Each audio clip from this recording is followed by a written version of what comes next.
कटक रे लेउटाणी मारिला जंडिस दीर्घ दिनर व्यवधान पर मुंड टेकिलाणी एही भयंकर रोग 10 एवं 11 नंबर वार्ड रे जंडिस प्रकोप देखिबाकू मिलिछि।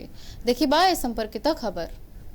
पुणे कड़ लेउटाइलाणी भयानक रोग घरे घरे व्यापी गलाणी जंडिस बा कामल।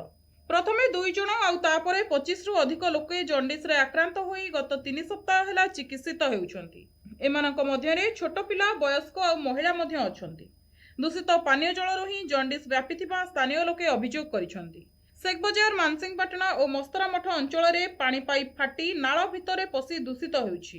फल दूषित पानी बाहरी गंध सृष्टि हेउछि। एहाकू पीबा परे जंडिस हेउछि बोली कहिसंती स्थानीय बासिंदा।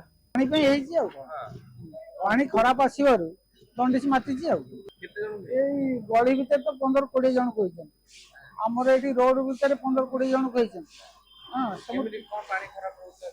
पानी तो खराब से पाइप पुणा पाइप पके छले पानी नै चंती से खराब हेछि आ। अच्छा आज मेयर कमिश्नर नाला बाटे नै चंती पाइप से कोड लीक करी कोन करी कि पानी खराब हे जाइछि आ। आज मेयर कमिश्नर आछले मेयर कमिश्नर आज आसीले। आज आसी के देखुना बिचिंग आज पइला।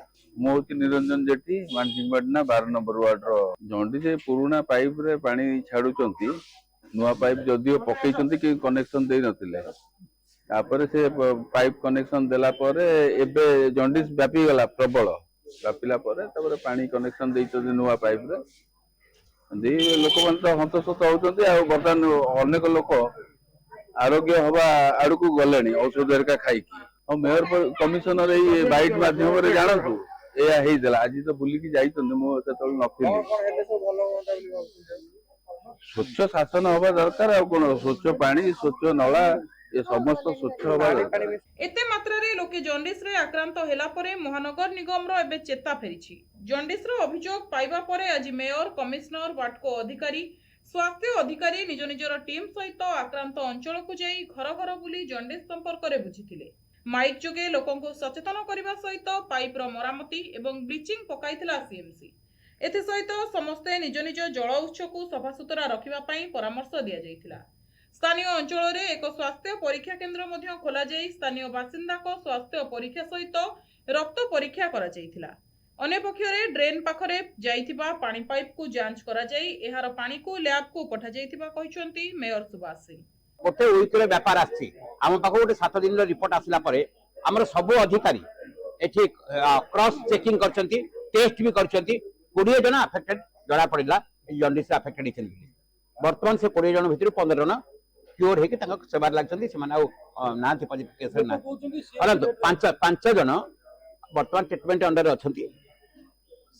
हेल्थ ऑफिस होची part of the CMC under रे ये सब विभाग जो मान अच्छी आम वाटको को डाकलु ये प्रोब्लेम अच्छी वाटर इन्फेक्शन आसी वाटर इन्फेक्शन गोटे पार्ट देखाई बहुत जगार टे ऑफिशियली रिलेशन ना से जानी पार ना खोला खोली कर सब देखला बहुत जहाँ माने पाइपलाइन विदाउट इनफॉरमेशन चली विचार कर किसी डीप ट्यूबवेल इन्फेक्टेड पोषण आसी सब करी आमर 7 दिन धरी आमर विभाग बार बार आसी एवं आपको अनुधान करछि एवं एटी कैंप पकैछि टेस्ट करौछि करी 20 जन पॉजिटिव भितर 15 जन क्योर अछंती 5 जन अंडर ट्रीटमेंट अछंती एटा स्टॉप करिया पई आमे सब प्रकार व्यवस्था 3 वर्ष धरि कटक रे जंडिस का हम दूर करिछु।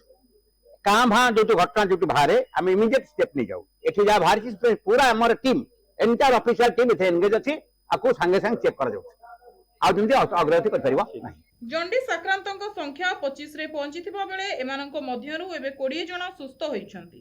बाकी 5 जन एबे भी चिकित्साधीन अवस्था रे अछंती। तबे जंडिस को नै सरकार आ कोन पदक्षेप नेउछंती ताकू ही अपेक्षा। कटकरू सत्यदीप कोन रिपोर्ट एनटी।